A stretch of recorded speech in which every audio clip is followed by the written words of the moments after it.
తెలంగాణ విక్టరీపై బీజేపీలో క్లారిటీ ఉందా? లోక్సభ ఎన్నికల్లో బీజేపీ గెలిచే సీట్లపై స్పష్టత రాబోతోందా?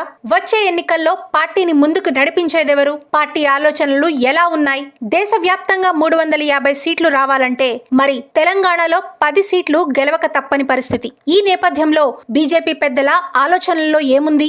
బీజేపీ ముఖ్య నేత ఈటెల రాజేందర్ పార్టీ పెద్దలకు చెప్పిందేంటి? Watch the special story.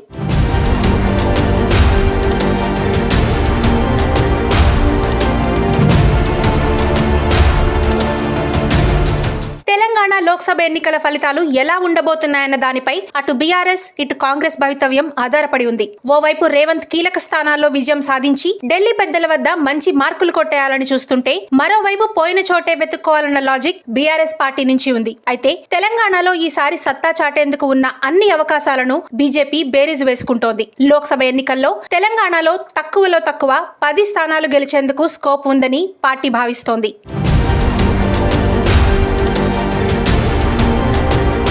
Survey ఫలితాల ఆధారంగా అభ్యర్థులకు టికెట్ కేటాయించి గెలుపు మంత్రాన్ని బీజేపీ పెద్దలు అన్వేషిస్తున్నారు. వచ్చే ఎన్నికల్లో బీజేపీని విజయ తీరాలకు చేర్చేందుకు ప్రధాని Narendra Modi, BJP chief JP Nadda, కేంద్ర హోంమంత్రి అమిత్ షా వ్యూహాన్ని రచించారు. ఇందుకు పార్టీని సన్నద్ధం చేసే బాధ్యతలు పార్టీ ముఖ్యులకు అప్పగించాలని వారు యోచిస్తున్నారు. తెలంగాణలో గత అసెంబ్లీ ఎన్నికల్లో కాలుకు బలపం కట్టుకుని తిరిగి పార్టీ అభ్యర్థుల విజయం కోసం బీజేపీ అసెంబ్లీ ఎన్నికల నిర్వహణ కమిటీ చైర్మన్ ఈటెల రాజేందర్ పెద్ద ఎత్తున ప్రచారం చేశారు. తాను 2 నియోజకవర్గాల్లో పోటీ చేస్తున్నప్పటికీ రాష్ట్ర వ్యాప్తంగా ప్రచారం చేసి పార్టీకి ఊపు తీసుకొచ్చారు. తెలంగాణ అసెంబ్లీ ఎన్నికల్లో బీజేపీ ఓటమి పాలైనప్పటికీ 14% ఓట్లను సాధించి సత్తా చాటింది. ఇంకా చెప్పాలంటే గతంలో ఎన్నడూ లేని విధంగా అసెంబ్లీ ఎన్నికల్లో పార్టీ సొంత బలం నిరూపించుకుంది. ఇది లోక్సభ ఎన్నికలకు తగిన గ్రౌండ్ ప్రిపేర్ చేసిందని చెప్పొచ్చు. ఈ మొత్తం వ్యవహారంలో బీజేపీ ముఖ్య నేత ఈటెల రాజేందర్ చాణక్యత ఎంతో ఉంది. ఈసారి లోక్సభ ఎన్నికల్లో ప్రధాని నరేంద్ర మోదీ నిర్దేశించిన 350 సీట్లు గెలుచుకోవాలంటే తెలంగాణలో బీజేపీ 10 స్థానాల్లో గెలిచి తీరాలి.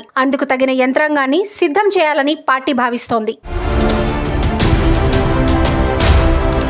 ఇప్పటికే బీజేపీ అగ్రనేతలను కలిసి పార్టీ గెలుపు వ్యూహాలపై ఈటెల చర్చించారు. సిట్టింగ్ ఎంపీలైన ఆదిలాబాద్, కరీంనగర్, నిజామాబాద్, సికింద్రాబాద్ తో పాటుగా ఈసారి గ్రేటర్ పరిధిలోని మల్కాజ్గిరి, చేవెళ్ల సీట్లలో ఖచ్చితంగా విజయం సాధిస్తుందన్న అంచనాలున్నాయి. ఇక మహబూబ్ నగర్ నియోజకవర్గంలో ఈసారి గెలుపు ఖాయమంటున్నారు. మొత్తంగా ఈ 7 స్థానాలతో పాటు ఎస్సీ రిజర్వ్డ్ సీట్లైన వరంగల్, నాగర్ కర్నూల్, పెదపల్లి నియోజకవర్గాల్లో 1 సీట్లో గెలుపుపై పార్టీ ధీమాగా ఉంది. ప్రయత్నిస్తే మెదక్, జహీరాబాద్ లో 1 గెలుచుకోవడం పెద్ద కష్టం కాదని నేతలు భావిస్తున్నారు. మొత్తం 11 స్థానాల్లో 10 స్థానాల్లో విక్టరీ ఖాయమన్న అభిప్రాయం పార్టీ నేతల్లో ఉంది. ప్రధాని మోదీ బహిరంగ సభతో సిచ్యువేషన్ పూర్తిగా మారిపోతుందని బీజేపీ నేతలు అభిప్రాయపడుతున్నారు.